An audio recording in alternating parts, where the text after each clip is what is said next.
আজকের ইসলামিক ভিডিওটি দেখার আগে অবশ্যই চ্যানেলটিকে সাবস্ক্রাইব করে নেবেন আর চেষ্টা করব প্রতিদিন আপনাদের সঙ্গে ইসলামিক প্রশ্ন এবং উত্তর আলোচনা করার।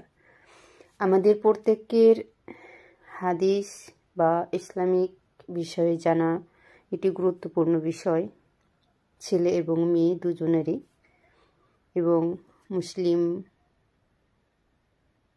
বান্দাবান্দীদের জন্য সকলেরই জানা উচিত। তো আজকের ইসলামিক প্রশ্নটি হচ্ছে, আল্লাহ সকল সিদ্ধান্ত এবং নিয়তির উপর সন্তুষ্ট থাকবে কিভাবে? আজকে এই বিষয়ে আলোচনা করব। উত্তর: সত্যিকারের মুসলিম তার প্রতিপালকের সকল সিদ্ধান্তের উপর সবসময় সন্তুষ্ট থাকবে, সক্রিয় মানসপটে অঙ্কিত রাখবে রাসূল এর ওই হাদিস। মুসলিম বান্দার বিষয়টি আসলে আশ্চর্যের। তার সকল ব্যাপারেই তার জন্য রয়েছে কল্যাণ ও বরকত। সুসময়ে সে তার রবের শুকরিয়া আদায় করে, এই শুকরিয়া তার জন্য আরও কল্যাণ বয়ে আনে। আর দুঃখ সময়ে সে ধৈর্য ধারণ করে তার রবের সিদ্ধান্তের উপর, এই সবারও তার জন্য কল্যাণ নিয়ে আসে। প্রকৃত মুসলিম দৃঢ়ভাবে বিশ্বাস করবে যে তাকদীরের উপর বিশ্বাস রাখা ঈমানের রুকনগুলির একটি।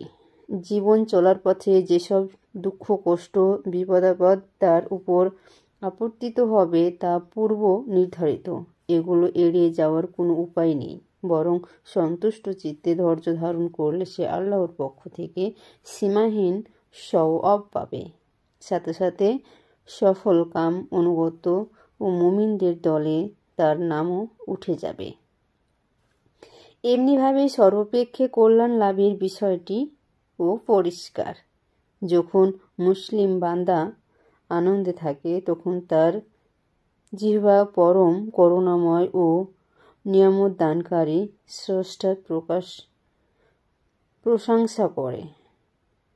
অন্যদিকে যখন কোনো দুঃখ কষ্ট তাকে স্পর্শ করে তখন স্রষ্টার সিদ্ধান্তকে অবনত মস্তকে মেনে নিয়ে সে ধৈর্য ধারণ করে। আর সবর ও শকর দুটোর ব্যাপারে আল্লাহ উত্তম বিনিময়ের ওয়াদা করেছেন। আজকে এই পর্যন্তই। আবার পরের ভিডিওতে ইসলামিক প্রশ্ন এবং উত্তর আপনাদের সঙ্গে আলোচনা করব। খোদা হাফেজ।